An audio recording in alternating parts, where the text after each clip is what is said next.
Hello students, this is Bindu Arya from Orion Institute and I welcome you all to my new video, rather extension of my previous video based on life process. तो students पिछली video को ही continue करते हुए आज हम बाकी का rest part of the life process complete करेंगे, लेकिन उससे पहले मैं तुमसे ये कहना चाहूँगी कि अगर तुम्हें मेरा वीडियो पसंद आए, मेरा कंसेप्ट तुम्हें समझ में आए तो मेरी वीडियो को लाइक एंड शेयर करना मत भूलना और मेरे चैनल को सब्सक्राइब ज़रूर करना स्टूडेंट्स, ताकि तुम्हें नोटिफिकेशंस मिलते रहें मेरी अपकमिंग वीडियो के लिए। तो आइए शुरू करते हैं अपना चैप्टर लाइफ प्रोसेस। तो लाइफ प्रोसेस में मैंने तुम्हें बताया था कि लाइफ प्रोसेस चैप्टर को मैंने 5 पार्ट्स में डिवाइड किया हुआ है, nutrition, digestion, respiration, transportation and excretion. तो already we have done in our previous video, we have done nutrition and digestion. तो आज हम करेंगे रेस्पिरेशन। तो पहले हम जानें कि रेस्पिरेशन होता क्या है। तो मैं तुम्हें डेफिनेशन बता दूं पहले कि रेस्पिरेशन की डेफिनेशन क्या है। कि respiration is the process in which oxidation of organic substance, organic substance कौन सा, glucose, oxidation of organic substance such as glucose takes place to provide energy in the form of ATP and carbon dioxide gas is also released। का मतलब क्या है कि जो food हम खाते हैं वो हमारा, जैसे हमने डाइजेशन में पढ़ा कि ब्लड के साथ मिक्स होके वो हमारी ईच एंड एवरी सेल तक पहुंच जाता है, और जब हम सांस लेते हैं ऑक्सीजन जाती है हमारी ईच एंड एवरी सेल तक पहुंचती है ब्लड के साथ, तो वहाँ वो ऑक्सीजन उस फूड को ब्रेक डाउन करती है, दैट इज़ उसका ऑक्सीडेशन करती है। उस फूड के ऑक्सीडेशन से कार्बन डाइऑक्साइड और वाटर, इस कार्बन डाइऑक्साइड के साथ वाटर भी रिलीज होता है, कार्बन डाइऑक्साइड और वाटर रिलीज करती है, और साथ में एनर्जी भी बनती है विच is in the form of ATP molecules. What is ATP? ATP is the full form of ATP is adenosine triphosphate. ATP की फुल फॉर्म है एडिनोसाइन ट्राइफॉस्फेट। क्या मतलब है इसका? कि जिस तरह से हमें पता है कि हमारे जो कंट्री है इसकी जो करेंसी है मनी की, जो हम मनी को जो काउंट करते हैं वो रुपीज़ में करते हैं, तो हमारे मनी की जो करेंसी है वो क्या है, रुपीज़ है। उसी तरह से एनर्जी की करेंसी एटीपी होती है। ये हमने 9th क्लास में पढ़ा हुआ है कि एनर्जी की करेंसी एटीपी होती है। एटीपी के बंडल्स होते हैं, जो जब एक बार रेस्पिरेशन होता है तो उसमें 38 ATP molecules of energy release होती है, जो माइटोकॉन्ड्रिया में स्टोर हो जाती है। एंड फर्दर जो हमारी सेल के जो डिफरेंट फंक्शन होते हैं, लाइफ प्रोसेस के जो फंक्शंस होते हैं, उसके लिए माइटोकॉन्ड्रिया से ही वो एनर्जी बाकी सेल ऑर्गेनेलीज को ट्रांसपोर्ट होती है। तो इस तरह से ये हमारी रेस्पिरेशन की डेफिनेशन हुई। तो रेस्पिरेशन जो है हमारा वो ऑक्सीजन की प्रेजेंस में भी हो सकता है और एब्सेंस में भी हो सकता है। तो जब रेस्पिरेशन हमारा ऑक्सीजन की प्रेजेंस में होता है, जब रेस्पिरेशन ऑक्सीजन की प्रेजेंस में होता है, in the presence of oxygen, then it is called aerobic respiration, aerobic respiration. और जब वो in the absence of oxygen होता है, in the absence of oxygen, in the absence of oxygen, तब हम इस रेस्पिरेशन को हम एनारोबिक रेस्पिरेशन कहते हैं, एनारोबिक रेस्पिरेशन। ये इसका एग्जाम्पल क्या है? एनारोबिक रेस्पिरेशन का एग्जाम्पल है कि yeast, in yeast during fermentation anaerobic respiration takes place। और aerobic respiration तो सभी लिविंग ऑर्गेनिज्म में नॉर्मली एरोबिक रेस्पिरेशन ही होता है। एक और तरीका होता है, कभी कभी हमारी मसल्स में लैक ऑफ ऑक्सीजन होता है और हमारी बॉडी की रिक्वायरमेंट ज़्यादा होती है एनर्जी की, और मसल्स में लैक ऑफ ऑक्सीजन हो जाता है, तो लैक ऑफ ऑक्सीजन में भी हमारे रेस्पिरेशन हो जाता है, जिसकी वजह से हमारे क्रैम्प्स पड़ते हैं। तुमने कभी कभी देखा होगा कि सोते में भी हो जाता है, या जब जो लोग ज़्यादा एक्सरसाइज करते हैं या प्रेग्नेंट लेडीज़ होती हैं तो उनके पैर में, काफ में जो है उनके क्रैम्प्स पड़ते हैं, तो जिसे हम नॉर्मल लैंग्वेज में नस पे नस चढ़ना भी बोलते हैं कि बहुत पेनफुल होता है ये। तो वो असल में क्या होता है, वो लैक ऑफ ऑक्सीजन में रेस्पिरेशन होने की वजह से ही लैक्टिक एसिड बनता है, उसकी वजह से ये हमारा जो है क्रैम्प्स पड़ते हैं। ओके, रेस्पिरेशन का जो प्रोसेस है, जो हमारा ग्लूकोज होता है, ये 6 कार्बन मॉलिक्यूल होता है।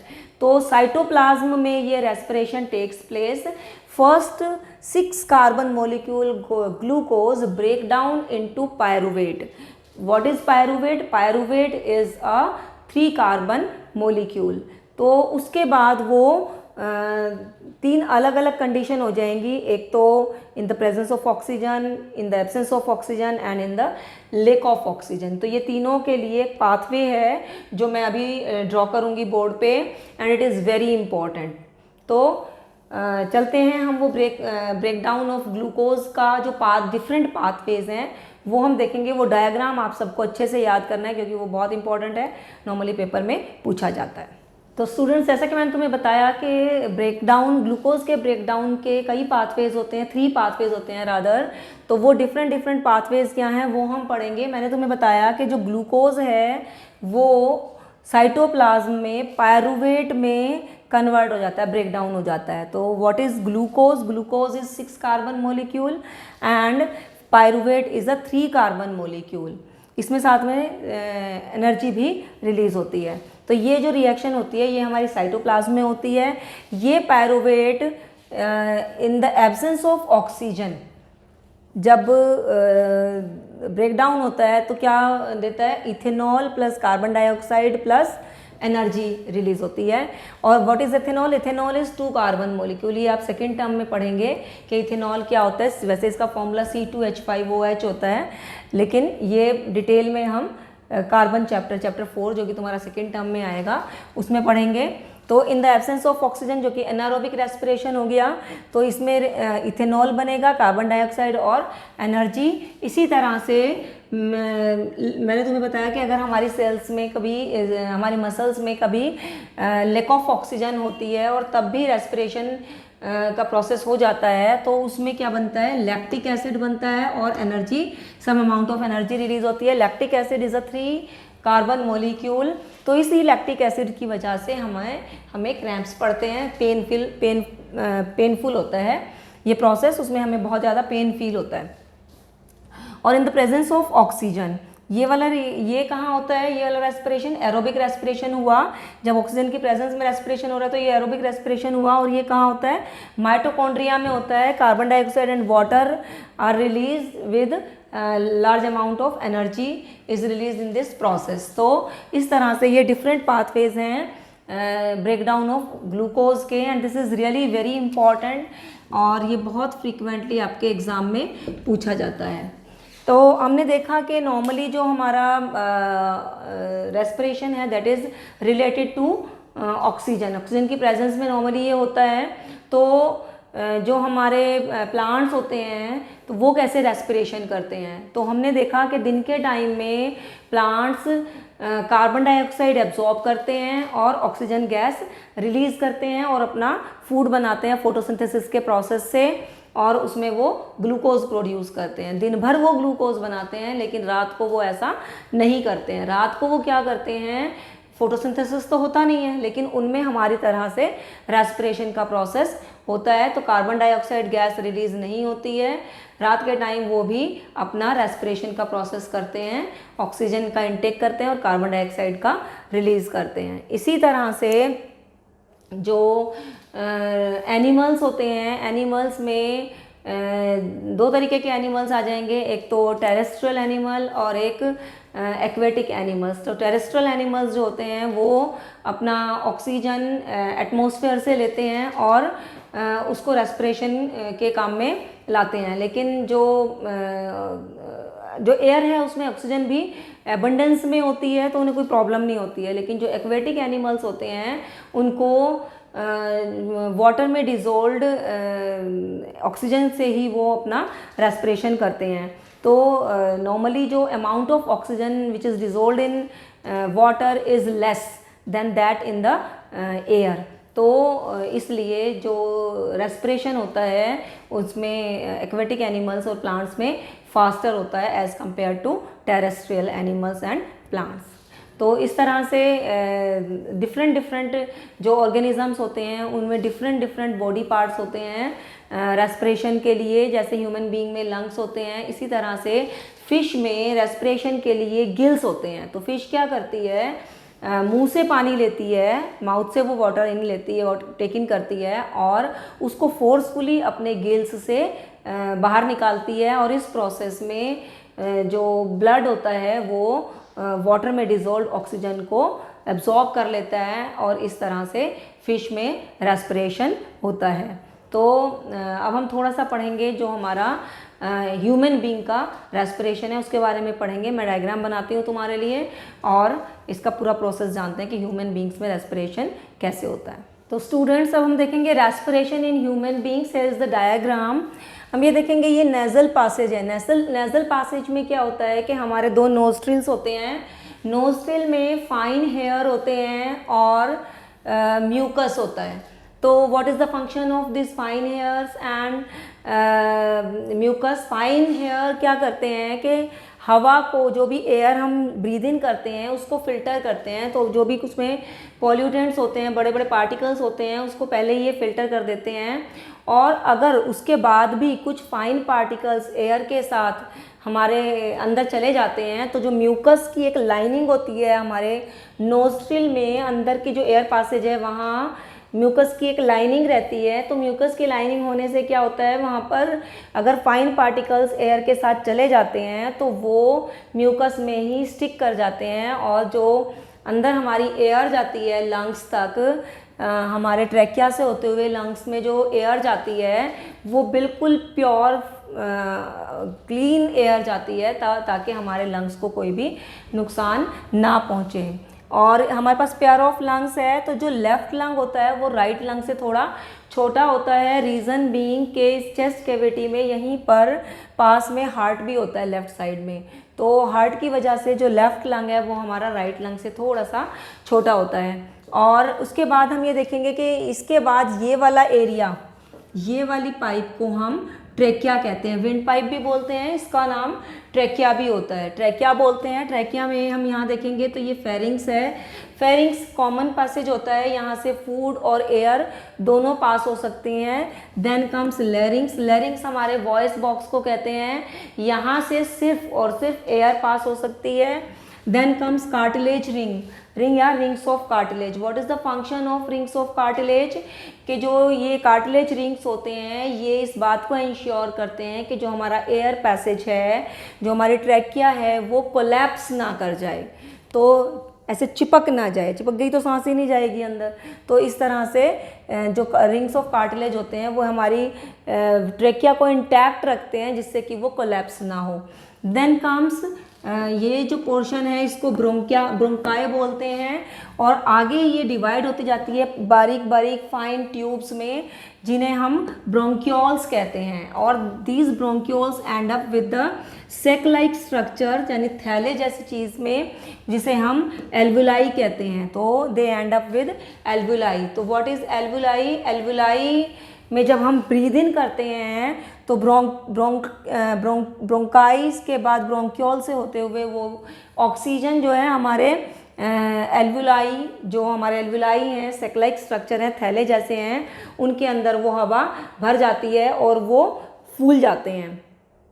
तो इस तरह से हमारा हर एक एल्वुलाई जो होता है उसके साथ एक हमारी ब्लड कैपिलरी अटैच होती है और वो क्या करती है, एल्वुलाई से हमारे एयर को, ऑक्सीजन को सक कर लेती है। हमारी बॉडी में अगर डिफ्यूज़न के, अब ये जो ऑक्सीजन है ये हमारी ईच एंड एवरी सेल तक पहुंचनी है। तो कैसे पहुंचेगी? अगर डिफ्यूज़न के प्रोसेस से पहुंचे। डिफ्यूज़न का प्रोसेस पता है ना, हायर कंसंट्रेशन से लोअर कंसंट्रेशन की तरफ जब गैस मूव करती है तो उसे डिफ्यूज़न कहते हैं। अगर डिफ्यूज़न के प्रोसेस से ही अकेले ऑक्सीजन हमारी ईच एंड एवरी सेल तक पहुँचना हो तो it will take 1 molecule of oxygen to reach each and every cell. It will take 3 years। तो इस 3 साल तक तो बिना ऑक्सीजन पहुँचे हमारी सेल जिंदा नहीं रह सकती। तो उसके लिए नेचर ने हमें एक बहुत ही इम्पॉर्टेंट पिगमेंट दिया है जिसे हम कहते हैं हीमोग्लोबिन। हीमोग्लोबिन हीमोग्लोबिन एक ब्लड में, रेड ब्लड सेल्स में एक रेड कलर का पिगमेंट होता है जिसकी वजह से ब्लड का कलर रेड होता है। तो हीमोग्लोबिन की एफिनिटी, एफिनिटी मतलब जुड़ाव, लगाव, प्यार मोहब्बत बहुत ज़्यादा होती है ऑक्सीजन और कार्बन डाइऑक्साइड के साथ। तो जब कोई ब्लड कैपिलरी हमारे एल्वुलाई से एसोसिएटेड है तो उसमें जो ब्लड है उसमें हीमोग्लोबिन है। हीमोग्लोबिन क्या करता है, ऑक्सीजन को, हीमोग्लोबिन की शॉर्ट फॉर्म को हम HB लिख लेते हैं। हीमोग्लोबिन जो है ऑक्सीजन के साथ ऐड हो जाता है, इसका बहुत ज़्यादा एफिनिटी है, तो ये इसके साथ अपने साथ ऑक्सीजन को बाइंड कर लेता है और क्या बनाता है, ऑक्सी हीमोग्लोबिन बनाता है, ऑक्सी हीमोग्लोबिन बनाता है।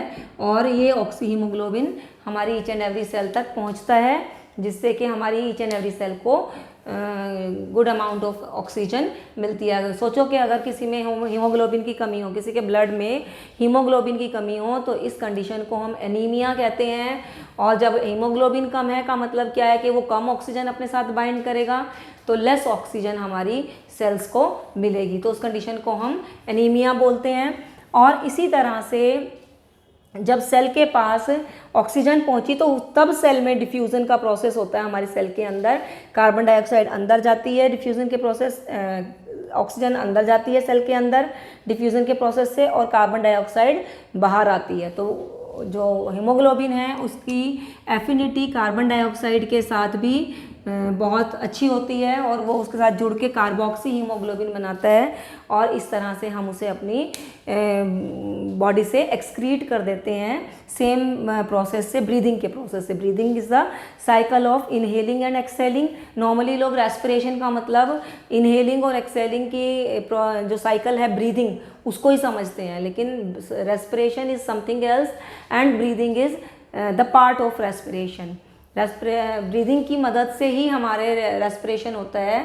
ये इस प्रोसेस का, रेस्पिरेशन की प्रोसेस का एक पार्ट है कि हम ऑक्सीजन इनहेल करते हैं और कार्बन डाइऑक्साइड को एक्सहेल कर देते हैं थ्रू नोस्ट्रिल्स। लेकिन वो ऑक्सीजन अंदर जाके हमारी सेल में क्या काम करता है उस प्रोसेस को हम रेस्पिरेशन कहते हैं। तो ये this is all about the respiration in human being, right. तो स्टूडेंट्स, हमने रेस्पिरेशन पार्ट अपना कंप्लीट कर लिया है। अब हम मूव करते हैं अपने fourth part, that is transportation की तरफ। ट्रांसपोर्टेशन मतलब एक चीज़ को, किसी चीज़ को एक जगह से दूसरी जगह ले जाना, मूव कराना, इसे हम क्या बोलते हैं, ट्रांसपोर्टेशन। तो ट्रांसपोर्ट, जैसे हमारे यहाँ DTC है, DTC की क्या फुल फॉर्म है, दिल्ली ट्रांसपोर्ट कॉरपोरेशन। तो ट्रांसपोर्टेशन होता है बस में बैठ के या मेट्रो में बैठ के हम एक जगह से दूसरी जगह जाते हैं। तो हमारी बॉडी में ट्रांसपोर्टेशन का काम कौन करता है, ब्लड करता है। तो ब्लड एक तरह से हमारा ट्रांसपोर्टेशन सिस्टम है जिसमें अगर किसी चीज़ को हमने भेजना है तो ब्लड में हमने उसे जैसे बस में बिठा दिया, ऐसे हमने ब्लड में कोई चीज़ को बिठा दिया और वो अपने साइट तक जाके, जहाँ उसने पहुँचना है साइट ऑफ एक्शन पे जाके अपना काम करता है। तो इसी तरह से हम थोड़ा सा ब्लड के बारे में पढ़ेंगे कि व्हाट इज़ ब्लड। तो ब्लड एक लिक्विड मैट्रिक्स है। लिक्विड मैट्रिक्स मतलब ब्लड कोई एक सिंगल चीज़ नहीं है, कई चीज़ों को मिला के बनी हुई है ब्लड। तो इसको हम इसलिए लिक्विड मैट्रिक्स कहते हैं। ब्लड एक हमारा कनेक्टिव टिश्यू है, लिक्विड कनेक्टिव टिश्यू है। ब्लड के दो पार्ट होते हैं, सॉलिड और लिक्विड। सॉलिड पार्ट जो है हमारा, उसमें red blood cells, white blood sales और प्लेटलेट्स होते हैं। रेड ब्लड सेल्स को हम रेड ब्लड कॉर्पस्कल्स भी कहते हैं, और वाइट ब्लड कॉर्पस्कल्स और प्लेटलेट्स। जो लिक्विड पार्ट है इसके दो पार्ट होते हैं, वाटर और प्लाज्मा। प्लाज्मा का बहुत इंपॉर्टेंट फंक्शन है, it transports food, carbon dioxide and nitrogenous waste in dissolved form. तो इस तरह से प्लाज्मा का ये हमारे इसमें फंक्शन है। रेड ब्लड सेल्स में, जैसा कि अभी मैंने तुम्हें प्रीवियस पार्ट में रेस्पिरेशन में बताया कि रेड ब्लड सेल में हमारे एक रेड कलर का पिगमेंट होता है जिसे हम हीमोग्लोबिन कहते हैं, जिसकी वजह से हमारे ब्लड का कलर रेड होता है। और ये जो है ऑक्सीजन और कार्बन डाइऑक्साइड के लिए उसकी स्ट्रॉन्ग एफिनिटी होती है, और इस तरह से वो हमारा ऑक्सीजन और कार्बन डाइऑक्साइड का ट्रांसपोर्टेशन का काम हम ब्लड के थ्रू करते हैं। लेकिन उसमें रेड कलर के पिगमेंट हीमोग्लोबिन का बहुत बड़ा रोल होता है। Then comes white blood cells. तो वाइट ब्लड सेल्स जो हैं हमारी, वो हमारी बॉडी की सोल्जर्स होती हैं। तो सोल्जर्स का काम क्या होता है कि कोई भी अगर दुश्मन अटैक करे हमारी कंट्री के ऊपर तो तुरंत वो अपने गन से, अपने जितने भी उनके आर्म्स होते हैं उनसे वो अपने दुश्मन को मार गिराते हैं और अपने देश को इस तरह से, अपनी कंट्री को दुश्मनों से बचाते हैं। तो सेम काम वाइट ब्लड सेल्स हमारी बॉडी में करते हैं कि जब भी कोई बैक्टीरिया, कोई भी एंटीजेंस हमारी बॉडी पे अटैक करते हैं तो वाइट ब्लड सेल्स उन पर काउंटर अटैक करते हैं, उनसे लड़ाई करते हैं और हमें वो डिजीज़ होने से बचाते हैं। इस प्रोसेस में कई बार जब ये प्रोसेस हो रहा होता है कि वाइट ब्लड सेल्स हमारी बॉडी के लिए जो बैक्टीरिया से या जितने भी माइक्रो ऑर्गेनिज्म कोई अगर एंटर कर गया तो उससे लड़ रहे होते हैं, तो उस प्रोसेस में बॉडी का टेम्परेचर बढ़ जाता है, तो जिसे हम फीवर कहते हैं। तो इसीलिए कहते हैं फीवर अपने आप में कोई बीमारी नहीं होती, किसी बीमारी का सिम्टम होता है, ठीक है। तो प्लेटलेट, सबको पता है प्लेटलेट का काम क्या होता है कि ये ब्लड कोएगुलेशन, क्या है फंक्शन प्लेटलेट का? Blood coagulation. ब्लड कोएगुलेशन मतलब ब्लड क्लोटिंग के काम में आता है। तो जब कभी हमें कोई कट लग जाता है तो क्या होता है कि मान लीजिए ये हमारी एक आर्टरी है और इसमें हमें कट लग गया है, तो इसमें से ब्लड जा रहा है, तो कट लग गया, यहाँ कट लग गया, तो ब्लड क्या होगा, यहाँ सीधे जाने के बजाय यहाँ से निकलना शुरू हो जाएगा। तो ऐसे ब्लड फ्लो, अगर हमारा ऐसे ब्लड निकलता ही रहेगा तो क्या होगा, हमारी बॉडी का सारा ब्लड बाहर आ जाएगा और हम मर जाएंगे। तो इसके लिए हमारी बॉडी का एक प्रोसेस है जिसमें प्लेटलेट, जो हमारी ब्लड में प्लेटलेट्स होते हैं, वो सारे प्लेटलेट जहाँ इंजरी की वजह से कट लगा है वहाँ उस तरफ दौड़ते हैं प्लेटलेट्स और यहाँ जाके एक ऐसे ब्रिज बनाते हैं और धीरे धीरे ये ब्लड जो है बाहर निकलना, यहाँ पे क्लोटिंग हो जाती है ऊपर सरफेस के ऊपर और ब्लड जो है बाहर निकलने की बजाय अब अपना हमारा ब्लड लॉस ख़त्म हो जाता है, ब्लड अपने आर्टरी में अपने डायरेक्शन में जाना शुरू हो जाता है। इस तरह से हमें ज़्यादा ब्लड लॉस नहीं होता है। तो ये फंक्शन है प्लेटलेट का। तो इस तरह से हमने ब्लड के बारे में थोड़ा सा पढ़ा। ब्लड जो है डिफरेंट बॉडी पार्ट्स तक हमारे क्या क्या लेके जाता है, फूड लेके जाता है, गैसेस लेके जाता है, कार्बन डाइऑक्साइड एंड ऑक्सीजन, और क्या लेके जाता है, हार्मोन्स लेके जाता है, और भी बहुत सारी चीज़ें ये कैरी करता है। तो वो जाती कैसे हैं, अपने आप तो नहीं चले जाती, तो उसके लिए एक पंपिंग सिस्टम की ज़रूरत है हमारे बॉडी में। तो वो पंप का काम कौन करता है, हमारा हार्ट करता है। तो ब्लड को पंप करने का काम हार्ट करता है। तो अब हम हार्ट के बारे में थोड़ी सी उसके स्ट्रक्चर के बारे में पढ़ेंगे और उसके फंक्शन के बारे में पढ़ेंगे। तो देखते हैं, मैं डायग्राम बनाती हूँ तुम्हारे लिए।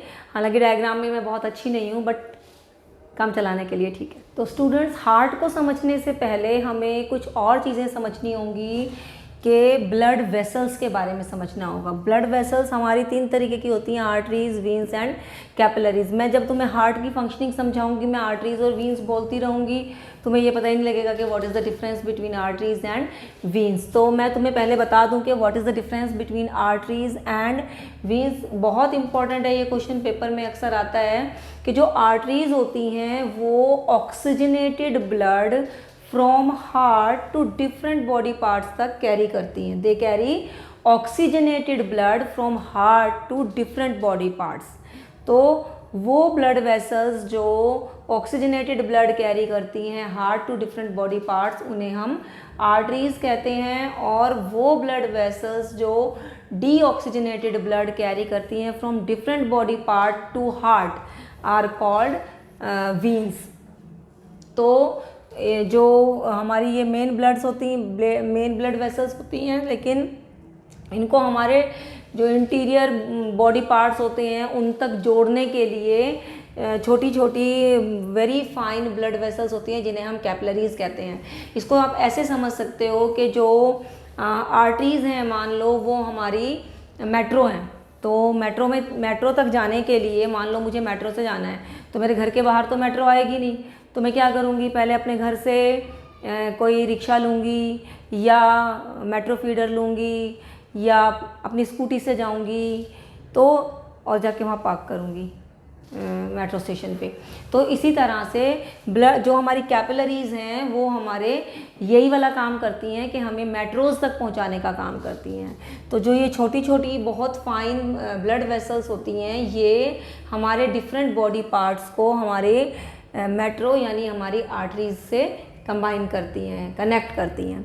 तो आर्टरीज और वेन्स में मैंने तुम्हें डिफरेंस बताया कि आर्टरीज ऑक्सीजनेटेड ब्लड कैरी करती हैं from heart to different body parts, and veins जो होती हैं वो डीऑक्सीजनेटेड ब्लड कैरी करती हैं different body parts to heart for purification भेजती हैं। तो जो आर्टरीज होती हैं, क्योंकि ध्यान से सुनना, ये बहुत इंपॉर्टेंट है, पेपर में बहुत फ्रीक्वेंटली ये क्वेश्चन आता है, किसी भी फॉर्म में आ सकता है कि differentiate between arteries and veins, या 1 मार्कर क्वेश्चंस में आ सकता है। ये वाली बात जो मैं बताने जा रही हूँ अभी, कि जो आर्टरीज होती हैं इनमें हार्ट एक प्रेशर से ब्लड भेजता है। तो इनमें जो ब्लड आता है वो उसमें एक प्रेशर होता है जो हार्ट की पंपिंग की वजह से आता है। तो इसलिए इनकी आर्टरीज की जो वॉल्स होती हैं वो थिक होती हैं। तो पेपर में क्वेश्चन आ जाता है कि why the walls of arteries are thick.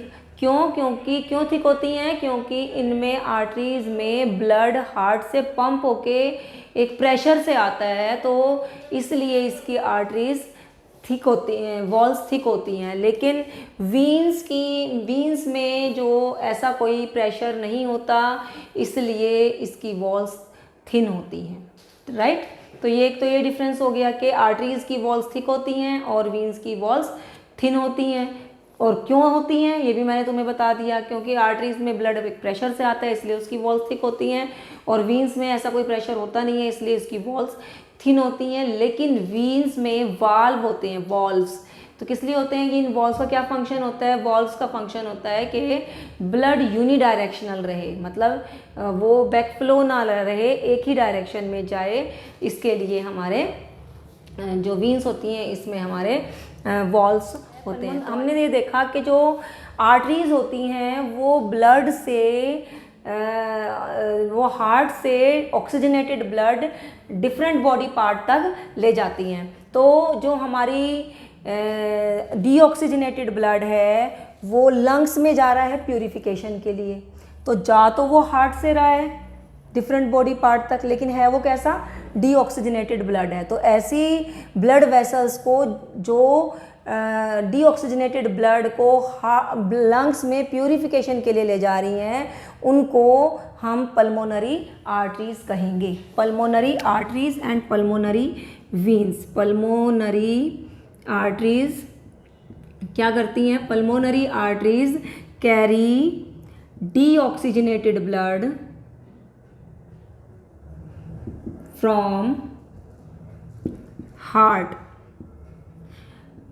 Arteries क्यों कह रहे हैं? क्योंकि वो हार्ट से डिफरेंट बॉडी पार्ट तक ले जा रहे हैं। लेकिन पल्मोनरी वर्ड क्यों लगाया? क्योंकि वो ऑक्सीजनेटेड ब्लड कैरी नहीं कर रही। Normally arteries oxygenated blood carry करती हैं, लेकिन यहाँ पर ये वो ब्लड वेसल्स हैं जो डीऑक्सीजनेटेड ब्लड कैरी कर रही हैं और हार्ट से लंग्स तक ले जा रही हैं, यानी हार्ट से डिफरेंट बॉडी पार्ट को ले जा रही हैं। हार्ट से डिफरेंट बॉडी पार्ट को ले जा रही हैं इसलिए इन्हें हम आर्टरीज तो कह रहे हैं, लेकिन ये डीऑक्सीजनेटेड ब्लड कैरी कर रही हैं इसलिए इन्हें हम पल्मोनरी आर्टरीज कह रहे हैं। तो pulmonary arteries carry deoxygenated blood from heart to lungs. तो वो ब्लड वेसल्स जो हार्ट से लंग्स में डीऑक्सीजनेटेड ब्लड ले जाती हैं प्यूरिफिकेशन के लिए, उन्हें हम पल्मोनरी आर्टरीज कहते हैं। और पल्मोनरी वीन्स हम किन्हें कहते हैं? Pulmonary veins. पल्मोनरी वीन्स हम उन्हें कहते हैं कि जब लंग्स में ब्लड प्यूरिफाई हो गया, तो वही ब्लड हमारे हार्ट में 2 बार आता है। तो वो जब वो प्यूरिफाई हो गया लंग्स के अंदर, प्यूरिफाई होके अब वो हमारे हार्ट में वापस एंटर आया होगा पंपिंग के लिए। तो अब वो कैसा है? ऑक्सीजनेटेड ब्लड है, लेकिन डिफरेंट बॉडी पार्ट से हार्ट को आ रहा है, राइट। तो डिफरेंट बॉडी पार्ट से आ रहा है इसलिए उसे हम वीन्स कहेंगे, लेकिन ऑक्सीजनेटेड ब्लड कैरी कर रहा है वो, जबकि वीन्स को तो डीऑक्सीजनेटेड ब्लड कैरी करना चाहिए, तो इसलिए उन्हें हम पल्मोनरी वीन्स कहेंगे। तो pulmonary veins carry oxygenated blood from different body parts या फ्रॉम लंग्स टू हार्ट, तो इसलिए इनको हम पल्मोनरी वीन्स कहते हैं। अब आए हम अपने हार्ट की तरफ आते हैं। तो जो ये रेड पार्ट मैंने शो किया हुआ है, इसमें ये हमारा राइट बॉडी पार्ट है, लेफ्ट बॉडी पार्ट है, और इसमें हमारा सारा ऑक्सीजनेटेड ब्लड है। इस तरफ जो है ये हमारा डीऑक्सीजनेटेड ब्लड है, जिसको मैंने खाली छोड़ा हुआ है, इसमें डीऑक्सीजनेटेड ब्लड है। Red portion oxygenated blood show कर रहा है। तो लंग्स से ऑक्सीजनेटेड ब्लड हमारे हार्ट में आया। हार्ट में देखो हमारा जो हार्ट होता है वो 4 चैम्बर्ड हार्ट होता है, 4 चैम्बर होते हैं इसमें। तुम इसे डबल स्टोरी बिल्डिंग समझ सकते हो कि एक अपर स्टोरी है और एक लोअर स्टोरी। तो जो हमारा लेफ्ट अपर चैम्बर है इसका लेफ्ट साइड का, हमारे जहाँ ऑक्सीजनेटेड ब्लड है उसको हम कहेंगे लेफ्ट एट्रियम और लोअर पार्ट को कहेंगे लेफ्ट वेंट्रिकल। इसी तरह से राइट साइड में भी हमारे 2 पार्ट हैं, एक ये और एक ये, इसको हम कहेंगे राइट एट्रियम और राइट वेंट्रिकल। तो क्या होता है इसमें कि जो लंग्स से प्यूरिफाइड ब्लड हमारे ऑक्सीजनेटेड ब्लड हमारे पल्मोनरी वीन्स के थ्रू लेफ्ट एट्रियम में आएगा। इसमें ये आके यहाँ पे ये वॉल्व्स होते हैं, ये पूरा इस कप को पूरा भर देंगे। जब ये पूरा भर जाएगा तब इतनी देर ये हमारे वॉल्व्स बंद रहते हैं। जब ये कप हमारा जो लेफ्ट एट्रियम है ये ब्लड से पूरा भर जाएगा तो प्रेशर से ये जो कॉन्ट्रैक्शन होगा उस कॉन्ट्रैक्शन के प्रेशर से ये वाल्व्स ओपन हो जाएंगे और ये ब्लड हमारे लेफ्ट वेंट्रिकल में आ जाएगा। इस तरह से ये ऑक्सीजनेटेड ब्लड यहाँ से होता हुआ हमारे डिफरेंट बॉडी पार्ट्स में पंप हो जाएगा। और अगर हम लेफ्ट साइड राइट साइड देखें तो ये हमारे डिफरेंट बॉडी पार्ट से डीऑक्सीजनेटेड ब्लड पहले हमारे राइट एट्रियम में आएगा और जब ये पूरा फुल हो जाएगा तो इसमें ये वॉल्व्स बंद रहेंगे। जब ये पूरा फुल हो जाएगा तो इसमें कॉन्ट्रैक्शन होगा, उस कॉन्ट्रैक्शन की वजह से जो ये वाला ब्लड है ये वाल्व्स खुल जाएंगे और ये ब्लड राइट वेंट्रिकल में आ जाएगा। और इस तरह से ये यहाँ से एक प्रेशर होगा इसमें, ये जो ब्लड है ये हमारे लंग्स में चला जाएगा प्यूरिफिकेशन के लिए एंड प्यूरिफाई होके ये वापस हमारे ब्लड में आएगा। प्यूरिफाइड ब्लड फिर पंप होके हमारे डिफरेंट बॉडी पार्ट में जाएगा एंड सो ऑन, ये साइकिल विल गो ऑन। तो इस तरह से एक ही ब्लड हमारी बॉडी हमारे हार्ट में 2 बार आता है। तो इस तरह के सर्कुलेटरी सिस्टम को हम कहेंगे डबल सर्कुलेटरी सिस्टम। हमारे जो डबल सर्कुलेटरी सिस्टम में क्या होता है वही ब्लड हार्ट में 2 बार आता है, तो इसको हम ब्लड डबल सर्कुलेटरी सिस्टम या डबल सर्कुलेशन सिस्टम बोलते हैं। तो हमारे बॉडी में ये डबल होता है, डबल सर्कुलेटरी सिस्टम होता है। तो इस तरह से हमने हार्ट के बारे में पढ़ा। हालांकि मैं डायग्राम बनाने में, जैसे कि मैंने तुम्हें बताया, बहुत अच्छे नहीं हूँ, लेकिन फिर भी मैंने कोशिश की है कि तुम्हें सारे पार्ट्स ठीक से इसमें। तो स्टूडेंट्स, जैसे मैंने तुम्हें बताया कि ह्यूमन हार्ट में एक साइकिल में एक ही ब्लड हार्ट में 2 बार एंटर करता है और इसे हम डबल सर्कुलेशन कहते हैं। इसी तरह से कुछ और एनिमल्स होते हैं जिनमें ये एक ही बार हार्ट में ब्लड एक ही बार जाता है, जैसे कि फिश। तो ह्यूमन बीइंग का हार्ट 4 चैम्बर्ड होता है, फिश का हार्ट 2 चैम्बर्ड होता है। उसमें जो फिश है वो मुंह से पानी लेती है और डिजोल्व ऑक्सीजन मुंह से पानी लेके उस पानी को फोर्सफुली गिल्स से बाहर निकालती है। इस प्रोसेस में जो बॉडी का जो ब्लड है सारा, that is pumped to the gills and it absorbs the oxygen from there only, and वहीं से वो वापस, अब वो ऑक्सीजनेटेड ब्लड हार्ट में वापस नहीं जाता, वो वहीं से रेस्ट ऑफ द बॉडी में चला जाता है। तो इस तरह से फिश में इस तरह का सर्कुलेशन होता है जिसे हम सिंगल सर्कुलेशन कहते हैं। तो ह्यूमन बीइंग में डबल सर्कुलेशन है और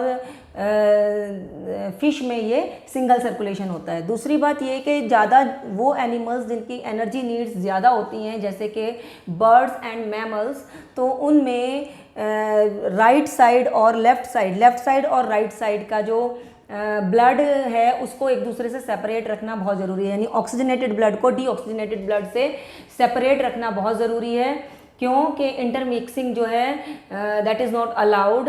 तो इस इंटरमिक्सिंग को सेपरेट, ऑक्सीजनेटेड ब्लड को डीऑक्सीजनेटेड ब्लड से सेपरेट रखने के लिए ये वाली जो एक थिक वॉल होती है हमारे हार्ट में, जिसे हम सेप्टम कहते हैं, इसका काम क्या होता है कि ये ऑक्सीजनेटेड ब्लड को डीऑक्सीजनेटेड ब्लड से सेपरेट रखती है, इंटरमिक्सिंग नहीं होने देती है। तो ये बहुत ज़रूरी है।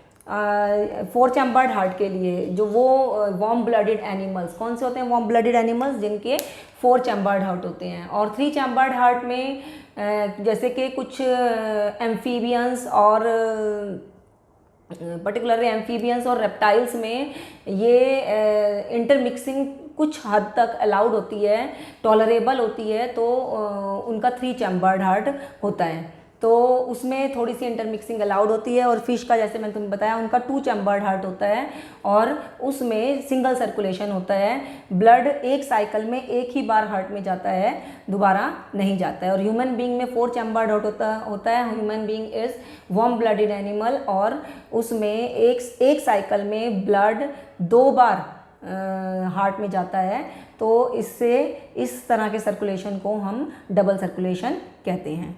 तो स्टूडेंट्स, हमने ब्लड के बारे में पढ़ा, हमने हार्ट के बारे में पढ़ा, हमने हार्ट चैम्बर्स के बारे में पढ़ा, हमने डिफरेंट एनिमल्स के बारे में पढ़ा कि कितने चैम्बर्ड हार्ट होते हैं और कौन वार्म ब्लडेड होते हैं, कौन कोल्ड ब्लडेड एनिमल्स होते हैं, और डबल सर्कुलेशन सिंगल सर्कुलेशन के बारे में हमने पढ़ा। अब हम देखेंगे कि ब्लड प्रेशर। तो ये तुम्हें याद होगा जब मैंने तुम्हें आर्टरीज और वीन्स के बारे में पढ़ाया था, तो मैंने तुम्हें बताया था कि जो आर्टरीज होती हैं उनकी वॉल्स थिक होती हैं। क्यों? क्योंकि आर्टरीज में ब्लड एक प्रेशर से आता है, तो वो फोर्स जो ब्लड आर्टरीज की वॉल्स पर एग्जर्ट करता है उसे हम ब्लड प्रेशर कहते हैं। तो इसकी डेफिनेशन मैंने तुम्हारे लिए लिख दी है कि the force that blood exerts against the walls of a vessel is called blood pressure. तो जो एक प्रेशर से ब्लड आर्टरीज में जाता है और वो आर्टरीज की वॉल्स के ऊपर जो प्रेशर एक्सर्ट करता है उसी प्रेशर को हम ब्लड प्रेशर कहते हैं। और ब्लड प्रेशर हमारे दो तरीके के होते हैं। जब हमने देखा होगा नॉर्मली जब हम किसी फिजिशियन के पास अपना ब्लड प्रेशर चेक कराने जाते हैं तो वो ऐसे बताता है आपको कि 120, 80, 130, 90 कुछ इस तरह से बताता है। तो ये दो तरीके के, और आम लैंग्वेज में कहें तो ऊपर का नीचे का ऐसे बोलते हैं, ऊपर का इतना है नीचे का इतना है। तो ये क्या होता है? ये सिस्टोलिक और डायस्टोलिक प्रेशर होता है। सिस्टोलिक प्रेशर क्या होता है कि जब हमारी आर्टरीज कॉन्ट्रैक्ट कर रही हैं, वेंट्रिकुलर कॉन्ट्रिक्शन हो रहा है, वेंट्रिकुलर सिस्टोल है, मतलब वेंट्रिकुलर सिस्टोल का कॉन्ट्रिक्शन हो रहा है, मतलब कि जब हमने पढ़ा था कि हार्ट में पहले दो पार्ट होते हैं, एक अपर पार्ट एक लोअर पार्ट। अपर पार्ट को एओर्टा और नीचे वाले पार्ट को हम वेंट्रिकल बोलते हैं। तो जब आर्टरीज की जो वेंट्रिकुलर सिस्टोल होता है, मतलब कॉन्ट्रिक्शन होता है, वो कॉन्ट्रिक्ट करती हैं, पूरा ऊपर वाला जो एओर्टा है वो भर गया पूरा, और अब उनमें कॉन्ट्रिक्शन होगा तो वो वाल्व्स ओपन होंगे हार्ट के, तब वो ब्लड नीचे वेंट्रिकल में जाएगा और फिर वेंट्रिकल में जाएगा, तब वो हार्ट में rest of the body part में जाने के लिए जब वो पूरा फुल हो जाएगा फिर उसका कॉन्ट्रिक्शन होगा। तो जब कॉन्ट्रिक्शन होता है, यानी जो कॉन्ट्रैक्शन होता है मतलब जब वो सिकुड़ता है, तो जब आर्टरीज सिकुड़ती हैं प्रेशर के लिए तो उसको हम सिस्टोलिक प्रेशर कहते हैं। नॉर्मल सिस्टोलिक प्रेशर जो हेल्दी ह्यूमन बीइंग का होता है वो 120 mm of Hg। mm of Hg इसकी यूनिट है, ब्लड प्रेशर को नापने की एक यूनिट है। तो 120 mm ऑफ Hg जो है एक नॉर्मल हेल्दी ह्यूमन बीइंग का सिस्टोलिक प्रेशर होता है। इसी तरह से डायस्टोलिक प्रेशर क्या होता है कि जब आर्टरीज जो हैं डायलेट करती हैं यानी रिलैक्स करती हैं, वेंट्रिकुलर डायस्टोल होता है, मतलब जब आर्टरीज रिलैक्स करती हैं तो उस वक्त जो प्रेशर होता है उस प्रेशर को हम डायस्टोलिक प्रेशर कहते हैं। और normal diastolic pressure is 80 mm of Hg। तो जैसे नॉर्मली डॉक्टर 120/80 इस तरह से लिख के देता है कि तुम्हारा ब्लड प्रेशर इतना है, तो इसका मतलब ये सिस्टोलिक है और ये डायस्टोलिक जो है हमारा प्रेशर है। तो वो इंस्ट्रूमेंट जिससे हम ब्लड प्रेशर को, जो डॉक्टर हमारा जब ब्लड प्रेशर को हमारे चेक करता है तो बहुत सारे डिजिटल आ गए हैं, बट नॉर्मली हमने देखा है कि वो एक ऐसे कपड़ा लपेटता है हमारे हाथ पे और उनके पास एक पंप होता है, उससे वो उसको टाइट करते जाते हैं, और ऐसे एक उनके पास मशीन होती है जिसमें वो हमारा ब्लड प्रेशर चेक करते रहते हैं। तो उस मशीन को यानी उस इंस्ट्रूमेंट को हम क्या कहते हैं? स्फिग्मोमैनोमीटर। स्फिग्मोमैनोमीटर वो इंस्ट्रूमेंट होता है जो ब्लड प्रेशर चेक करने के काम में आता है। तो कभी कभी अगर किसी का ब्लड प्रेशर हाई होता है तो हाई ब्लड प्रेशर को हम हाइपरटेंशन भी कहते हैं। तो हाइपरटेंशन का मतलब है कि high blood pressure. High blood pressure किससे होता है कि ये it is caused by constriction of arterioles. तो and it may lead to the rupture of the arteries, और मतलब कि हमारी जो आर्टरीज़ हैं, जो हमारी ब्लड वेसल्स आर्टरीज़ हैं, वो रप्चर हो सकती हैं। ज़्यादा प्रेशर बढ़ जाएगा, बहुत ज़्यादा प्रेशर हो जाएगा तो हमारी आर्टरीज़ रप्चर हो सकती हैं, फट सकती हैं, और उसमें से इंटरनल ब्लीडिंग हो सकती है, विच इज़ वेरी फैटल। बहुत ये नुकसान वाली होती हैं। तो इसी को हम, जैसे ब्रेन में हो जाता है ये, तो हम ब्रेन हैमरेज बोल देते हैं। ज़्यादा ब्लड प्रेशर हाई हो जाए तो ब्रेन हैमरेज होता है। तो इस तरह से ये हमने ब्लड के बारे में ये कुछ और चीज़ें पढ़ी। एक और चीज़ हम पढ़ेंगे ब्लड के से ही related, that is called lymph. तो मैं तुम्हें लिम्फ के बारे में बताती हूँ। तो स्टूडेंट्स, लिम्फ के बारे में जानने से पहले मैं तुम्हें रिमाइंड कराना चाहूँगी कि मैंने तुम्हें ब्लड वेसल्स 3 तरह की बताई थी, आर्टरीज, वीन्स एंड कैपिलरीज। तो जो हमारी कैपिलरीज होती हैं, मैंने तुम्हें बताया था, वो बहुत फाइन होती हैं, बहुत थिन होती हैं। और कितनी थिन होती हैं? वो 1 सेल थिन होती हैं। उनकी जो ऊपर की वॉल्स होती है वो 1 सेल थिन होती है, बहुत बारीक होती हैं। तो उनकी जो कैपिलरीज की जो वॉल्स होती हैं, उनके पोर्स में से कुछ हमारा जो प्लाज्मा प्रोटीन, ब्लड में से प्लाज्मा प्रोटीन एंड कुछ ब्लड सेल्स जो हैं इंटरसेलुलर स्पेसेस में एस्केप कर जाती हैं। जब ब्लड जो है हमारी ब्लड कैपिलरीज में से फ्लो कर रहा है, तो क्योंकि वो बहुत उनकी वॉल्स जो हैं, कैपिलरीज की वॉल्स जो हैं बहुत फाइन है, बहुत थिन हैं, तो उसमें से कुछ प्लाज्मा प्रोटीन और ब्लड सेल्स एस्केप करके इंटरसेलुलर स्पेसेस में चला जाता है और टिश्यूज़ में चला जाता है। और इसी को हम जो ये हमारा एस्केप किया है ब्लड में से, जो प्लाज्मा प्रोटीन और ब्लड सेल्स, इन्हीं को हम लिम्फ कहते हैं। तो ये जो लिम्फ है, ये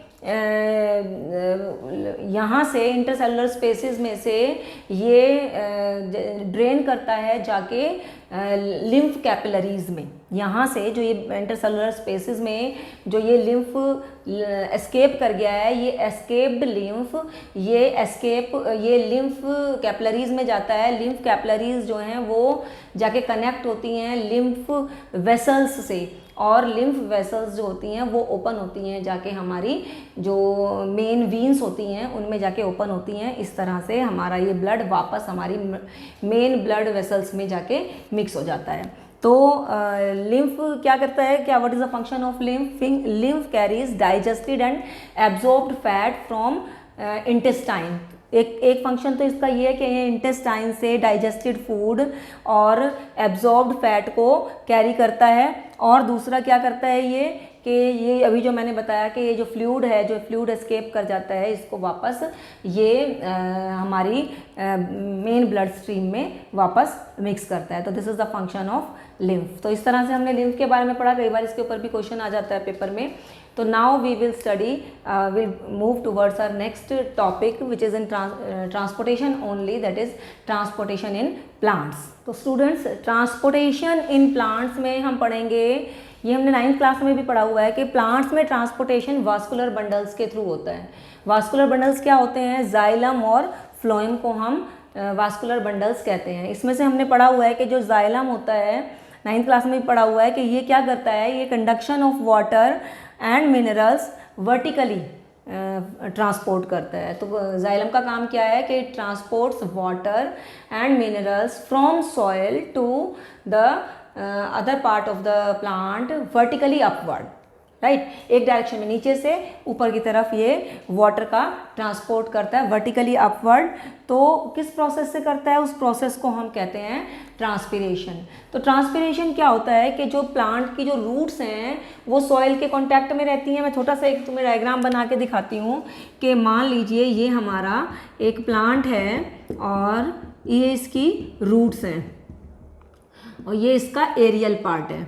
तो जो प्लांट्स की रूट है वो सॉइल के कांटेक्ट में रहती हैं। तो जो इनकी टिप्स हैं वहाँ से लगातार ये वाटर टेकअप या आयंस टेकअप करती रहती हैं। जब ये सॉइल से आयंस टेकअप करती हैं तो यहाँ पर इनकी कंसंट्रेशन में डिफरेंस आ जाता है। उस डिफरेंस को फिल करने के लिए वाटर इसमें अपवर्ड मूव करना शुरू कर देता है। तो जैसे कि हमने पढ़ा है कि जो हमारा ऑस्मोटिक प्रेशर, ऑस्मोसिस के प्रोसेस से हम कहते हैं कि ऑस्मोसिस के बेसिकली ये ऑस्मोसिस के प्रोसेस से ही पानी ऊपर की तरफ चढ़ता है। जब जो रूट्स हैं इसकी ये सॉइल से आयंस टेकअप करती हैं, वहाँ पर कंसंट्रेशन में डिफरेंस आ जाता है आयंस की, तो वाटर जो है इस डिफरेंस को फिल करने के लिए ये वाटर जो है अपवर्ड मूव करने लगता है। और जब ये इस प्लांट के पास एक्सेस ऑफ वाटर है तो स्टोमेटा के साथ ये वाटर को लॉस करना शुरू कर देता है। तो एरियल पार्ट इसके वाटर को लूज करना शुरू कर देते हैं। तो the loss of water in the form of vapour from aerial part of the plant is known as transpiration. इस प्रोसेस को हम ट्रांसपिरेशन कहते हैं। तो स्टूडेंट्स ट्रांसपिरेशन और ट्रांसलोकेशन में डिफरेंशिएट करना अक्सर पेपर में आ जाता है, तो मैं अभी तुम्हें ट्रांसलोकेशन के बारे में बताती हूँ। तो जो वास्कुलर बंडल्स में हमने जाइलम के बारे में पढ़ लिया, दूसरे वास्कुलर बंडल्स कौन से होते हैं? फ्लोएम। फ्लोएम का काम क्या होता है कि conduction of product of photosynthesis. Product of photosynthesis क्या है? Glucose, carbohydrate. इसको इस जो हमारे प्लांट की लीव्स में बनता है, बना दो लीव्स में, फूड तो बना लीव्स में, तो वो डिफरेंट बॉडी पार्ट्स तक, प्लांट की डिफरेंट बॉडी पार्ट्स तक कैसे जाएगा? थ्रू फ्लोएम जाएगा, ट्रांसपोर्ट होता है। तो conduction of products of photosynthesis both in upward and downward direction. तो दोनों में ये डिफरेंस है। जाइलम में सिर्फ अपवर्ड डायरेक्शन में वाटर एंड मिनरल फ्लो करते हैं, लेकिन ट्रांसपोर्ट करते हैं, लेकिन जो फ्लोएम है इसमें फोटोसिंथेसिस के प्रोडक्ट जो एब्जॉर्बेबल फॉर्म में होते हैं वो अपवर्ड एंड डाउनवर्ड दोनों डायरेक्शन में मूव करते हैं। इस प्रोसेस को हम ट्रांसलोकेशन कहते हैं। मैंने तुम्हारे लिए डेफिनेशन प्रॉपर लिख दी है कि the transport of soluble products of photosynthesis is called translocation. Transpiration और ट्रांसलोकेशन में डिफरेंशिएट करना कई बार पेपर में आ जाता है। और इसके अलावा फोटोसिंथेसिस के प्रोडक्ट्स के अलावा भी फ्लोएम अमीनो एसिड्स और अदर सब्सटेंसेस को भी ट्रांसपोर्ट करता है। तो इस तरह से हमने ये पढ़ा ट्रांसपोर्टेशन इन प्लांट्स के बारे में। तो इसके साथ ही हमने अपना टॉपिक ट्रांसपोर्टेशन कंप्लीट कर लिया। हमने इस चैप्टर को बार बार मैं तुम्हें बता रही हूँ 5 पार्ट्स में डिवाइड किया था। क्या था? Number 1 nutrition we have done, number 2 digestion we have done, number 3 respiration we have done, number 4 transportation that also we have completed right now. And अब जो है हमारा एक पोर्शन बचता है वो है excretion. Excretion is also very important. Normally excretion में उसका एक्सक्रीटरी सिस्टम का डायग्राम बनाना पेपर में बहुत फ्रिक्वेंटली आता है। तो आइए अब हम करते हैं एक्सक्रीशन के बारे में पढ़ेंगे। तो स्टूडेंट्स अपने चैप्टर के हम लास्ट पार्ट पे आ गए, दैट इज़ एक्सक्रीशन। एक्सक्रीशन में पहले हम पढ़ेंगे excretory system in human being. तो हम देखेंगे कि excretory system includes a pair of kidneys, a pair of ureters and a urinary bladder and a urethra. तो इन ये सब ऑर्गन्स मिलके हमारा एक्सक्रीटरी सिस्टम बनाते हैं। तो here I have drawn a diagram for you of excretory system. तो you can see के इसमें हमारे पेयर ऑफ किडनीज हैं जो बीन शेप्ड होती हैं और मरून कलर की होती हैं, डार्क ब्राउन कलर की। तो इसमें ये यूरेटर्स हैं। जब किडनीज से हमारा ब्लड फिल्टर होता है तो यूरिन फॉर्म होता है और वो यूरिनरी ब्लैडर में आके कलेक्ट होता रहता है थ्रू यूरेटर्स। तो then it passes through when the urinary bladder fills completely, it is completely full, then we feel a desire to pass the urine, then it passes through urethra. तो ये filter होता कैसे है, उससे पहले हम थोड़ा सा ये जानेंगे कि जैसे जब हमारे सेल में रेस्पिरेशन होता है तो कुछ एक्सक्रीटरी प्रोडक्ट बनते हैं, जैसे कार्बन डाइऑक्साइड बनती है। कार्बन डाइऑक्साइड हम ब्लड के थ्रू लंग्स में रिमूव कर देते हैं और उसे एक्सहेल कर देते हैं। इसी तरह से वाटर जो है हमारा वो यूरिन के थ्रू निकल जाता है, जो एक्सेस वाटर होता है।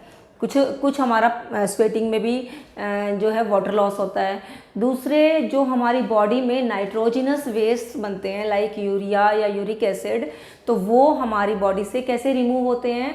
वो भी ब्लड में रिमूव होते हैं थ्रू किडनी उसे रिमूव करती है, किडनी ब्लड को फिल्टर करती है और ब्लड को फिल्टर करके उस को यूरिन फॉर्म करती है। तो यूरिन बनता कैसे, यूरिन के थ्रू हम अपने नाइट्रोजनस वेस्ट पास करते हैं। तो यूरिन फॉर्म कैसे होता है, तो सबसे पहले हम ये जानेंगे कि जो हमारी किडनी है, इसका जो बेसिक फिल्ट्रेशन यूनिट है उसे हम नेफ्रॉन कहते हैं। ये नेफ्रॉन का डायग्राम मैंने तुम्हारे लिए बनाया है।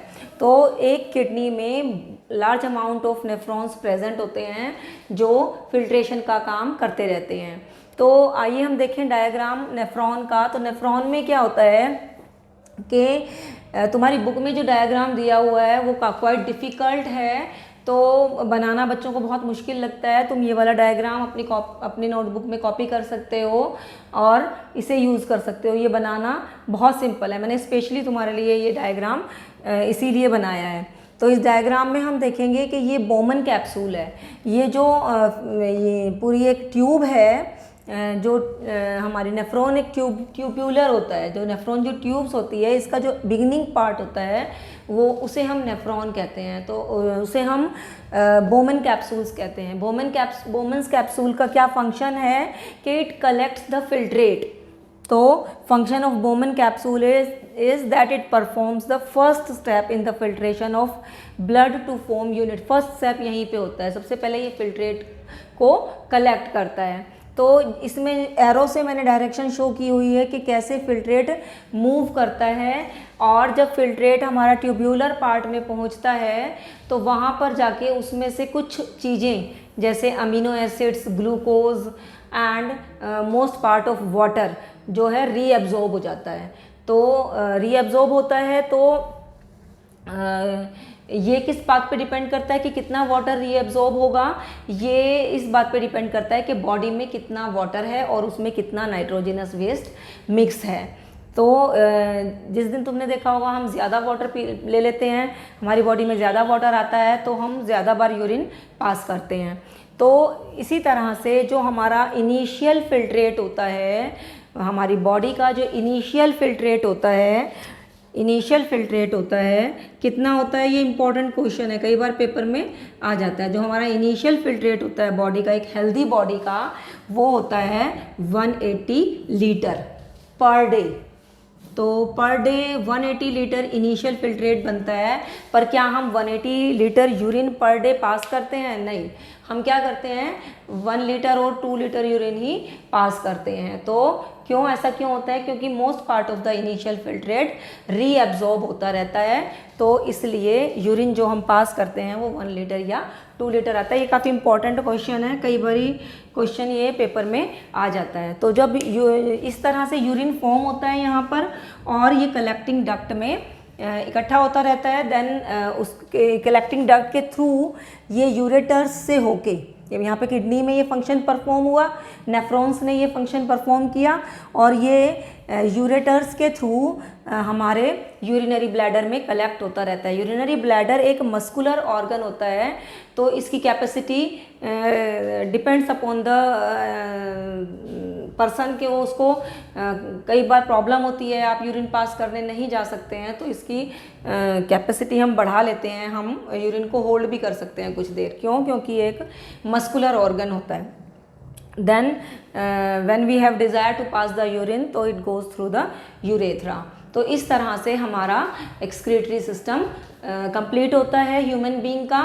अब हम पढ़ेंगे एक्सक्रीशन इन प्लांट्स। तो स्टूडेंट्स, एक्सक्रीशन इन प्लांट्स कराने से पहले मैं तुम्हें एक चीज़ और बताना चाहती हूँ, that is artificial kidney. Artificial kidney क्या होती है कि कभी कभी किसी रीज़न से जो हमारी किडनीज़ हैं, किडनी हमारी बॉडी का बहुत ही वाइटल ऑर्गन है, बहुत ज़रूरी ऑर्गन है, इसके बिना हम जिंदा नहीं रह सकते हैं। क्यों? क्योंकि फिर नाइट्रोजनस वेस्ट हमारी बॉडी में एक्यूमुलेट होता रहेगा और वी कैन डाई। तो आर्टिफिशियल किडनी का रोल तब आता है जब किसी रीज़न से रीनल फेलियर मतलब किडनी फेलियर हो जाए। तो हमें जो है, तुमने सुना होगा कि भाई कोई पर्सन है जो बहुत बीमार है और डायलिसिस पे है, तो डायलिसिस वही प्रोसेस होता है, आर्टिफिशियल किडनी का प्रोसेस होता है। तो आर्टिफिशियल किडनी क्या होती है? ये एक डिवाइस होती है जो हमारी बॉडी से नाइट्रोजनस वेस्ट को रिमूव करने में हेल्प करती है, ब्लड से नाइट्रोजनस वेस्ट को रिमूव करने में हेल्प करती है by the process of dialysis.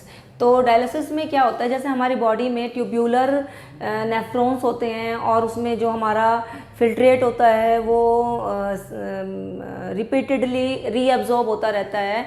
ये हमारी बॉडी के अंदर किडनी ये काम करती है। जब किडनी फेलियर होता है तो यही काम हम बॉडी से बाहर करते हैं। बॉडी से बाहर करते हैं कैसे, कि जो आर्टिफिशियल किडनी होती है इसमें एक टैंक होता है हमारा जिसमें डायलाइजिंग फ्लूइड भरा होता है और उसमें कुछ नंबर ऑफ ट्यूब्स होती हैं which have semi permeable lining. Semi permeable lining मतलब वो कुछ चीज़ों को अंदर आने देती हैं और कुछ चीज़ों को अंदर से बाहर आने देती हैं, सबको अंदर बाहर कांटेक्ट नहीं करने देती हैं विद द सॉल्यूशन। तो इसमें क्या होता है कि जब वो जो ट्यूब्स हैं वो सेमी परमिएबल लाइनिंग के साथ वो उस टैंक में जिसमें कि डायलाइजिंग फ्लूइड भरा हुआ है उसमें अंदर सस्पेंडेड रहती हैं और हमारी बॉडी का पूरा ब्लड उन ट्यूब्स से पास करता है। तो क्योंकि उसमें कई सारी ट्यूब्स हैं वो सब ट्यूब्स से पास करता है तो वो बार बार उसमें से जो इम्प्योरिटीज़ हैं उसको एब्जॉर्ब करते रहते हैं। वो जो डायलाइजिंग फ्लूइड होता है उस ट्यूब्स में से ब्लड पास कर रहा है, हमारा एक तरफ से ब्लड निकल रहा है, उन ट्यूब्स में से पास हो रहा है और वो ट्यूब्स किस में है, वो एक डायलाइजिंग फ्लूइड के अंदर है, टैंक के अंदर। तो वो जो डायलाइजिंग फ्लूइड है उसमें से सारा नाइट्रोजनस वेस्ट को एब्जॉर्ब करता रहता है और फिर वो कई बार ऐसा होता है, कई पाइप्स से वो गुजरती है, कई ट्यूब्स से वो ब्लड गुजरता है, पास होता है एंड देन फिल्टर होके वो दूसरी तरफ से हमारी बॉडी में उसको एंटर कराते रहते हैं। तो एक तरफ से बॉडी से सारा ब्लड निकालते रहते हैं, वो फ्लूइड में जाके ऐसे क्लीन होता रहता है, फिल्टर होता रहता है और दूसरी तरफ से जो हमारा फिल्टर्ड ब्लड है वो हमारी बॉडी में वापस जो है डाला जाता है थ्रू इंजेक्ट किया जाता है। तो इस तरह से इंजेक्ट नहीं किया जाता, यू कैन से कि हमारे ब्लड वापस चढ़ाया जाता है हमारी बॉडी में। तो इस तरह से हमारा जो है ब्लड का जो को प्यूरिफाई फिल्टर करने का काम जो किडनी हमारी बॉडी के अंदर करती है वही हम बॉडी के बाहर करते हैं और ये आर्टिफिशियली होता है, इसलिए इसको हम आर्टिफिशियल किडनी कहते हैं। तो ये बहुत इंपॉर्टेंट पार्ट है, कई बार पूछ लेते हैं। इसका डायग्राम आपके लिए उतना इम्पॉर्टेंट नहीं है लेकिन ये आपके लिए आर्टिफिशियल किडनी की डेफिनेशन आपके लिए इम्पॉर्टेंट है। तो स्टूडेंट्स फाइनली हम आ गए last part of the chapter में। बहुत बड़ा चैप्टर था और इट रियली टुक टाइम, लेकिन फाइनली हम लास्ट पार्ट पे पहुंच गए हैं। तो excretion in plants is the last part. तो एक्सक्रीशन इन प्लांट्स में हम देखेंगे कि प्लांट्स फोटोसिंथेसिस के ड्यूरिंग जो है ऑक्सीजन रिलीज़ करता है, तो ये उसका वेस्ट प्रोडक्ट है, उसका वेस्ट है लेकिन हमारे लिए बहुत इम्पॉर्टेंट है। तो उसका वेस्ट प्रोडक्ट हमारे लिए लाइफ सेविंग है, हम तो बिना ऑक्सीजन के ज़िंदा ही नहीं रह सकते हैं। तो उसका पहला वेस्ट प्रोडक्ट क्या हुआ, ऑक्सीजन, जो फोटोसिंथेसिस के दौरान बनता है। और दूसरा वेस्ट प्रोडक्ट उसका है कार्बन डाइऑक्साइड। जैसे कि हमने जाना कि जैसे हम रेस्पिरेशन करते हैं, प्लांट्स दिन भर तो फोटोसिंथेसिस करता है और कार्बोहाइड्रेट ग्लूकोज फॉर्म करता है, अपना फूड बनाता है, लेकिन रात के टाइम ये भी हमारी तरह ही अपना रेस्पिरेशन करता है जिसमें ये कार्बन डाइऑक्साइड रिलीज़ करता है। लेकिन जो ये रात में कार्बन डाइऑक्साइड रिलीज़ करता है उसको ये डे टाइम में यूज़ कर लेता है फोटोसिंथेसिस में। तो एज सच प्लांट्स में कुछ भी कार्बन डाइऑक्साइड रिलीज़ नहीं होता। Third one is excess of water. तो जो प्लांट में एक्सेस ऑफ वाटर होता है उसे वो ट्रांसपिरेशन के प्रोसेस से रिमूव कर देता है, जो हम पढ़ चुके हैं। Fourth is leaves. कुछ एक्सक्रीटरी प्रोडक्ट, कुछ waste product of plants are stored in leaves also and when they fall off, leaves fall off, तो वो जो उसके वेस्ट प्रोडक्ट हैं वो भी उसके रिमूव हो जाते हैं लीव्स के साथ ही। Next waste product of plants, some waste plant waste जो प्रोडक्ट्स जो होते हैं वो प्लांट के अंदर वैक्यूल्स, हमने ये जब प्लांट का स्ट्रक्चर पढ़ा था तो प्लांट सेल का एज सच, तो उसमें हमने पढ़ा था कि उसमें बहुत लार्ज वैक्यूल्स होते हैं। तो प्लांट वेस्ट प्रोडक्ट्स जो हैं उसमें वैक्यूल्स में भी स्टोर हो जाते हैं कुछ। और नेक्स्ट जो some waste products of plants are stored as resin and gums also. And plant अपने कुछ वेस्ट प्रोडक्ट को सॉइल में भी एक्सक्रीट करता है। तो इस तरह से हमने एक्सक्रीशन इन प्लांट्स कंप्लीट किया and also we have completed the chapter also. तो स्टूडेंट्स तैयारी में लग जाओ, ये चैप्टर पूरा कंप्लीट कर लो, बिल्कुल छोड़ना नहीं है, इम्पॉर्टेंट है चैप्टर, इंटरेस्टिंग भी है। साथ में 5 पार्ट्स में मैंने इसे डिवाइड किया है। पार्ट्स में इसीलिए डिवाइड किया है ताकि आपके लिए इजी रहे। आपको इस चैप्टर की बहुत अच्छे से तैयारी करनी है। साइड बाय साइड मैंने तुम्हें बताया भी है कि क्या इंपॉर्टेंट है। इस चैप्टर में एक खास बात और है कि इसमें डायग्राम्स बहुत ज़्यादा हैं। डाइजेस्टिव सिस्टम का डायग्राम है, रेस्पिरेशन का डायग्राम है, रेस्पिरेटरी सिस्टम का, और हार्ट का डायग्राम है, जो सब इम्पॉर्टेंट हैं। एंड अबव ऑल तुम्हारा एक्सक्रीटरी सिस्टम का डायग्राम बहुत इंपॉर्टेंट है, बहुत फ्रीक्वेंटली पेपर में आता है। नेफ्रॉन का डायग्राम, जो कि मैंने तुम्हें बहुत इजी करके बताया है, जो तुम्हारी बुक में बहुत मुश्किल है, तो मैंने तुम्हें इजी भी डायग्राम दिया है। तो ये इसमें बहुत सारे डायग्राम्स हैं, और हार्ट का डायग्राम, एक्सक्रीटरी सिस्टम का डायग्राम बहुत फ्रीक्वेंटली पेपर में पूछा जाता है। तो गेट रेडी।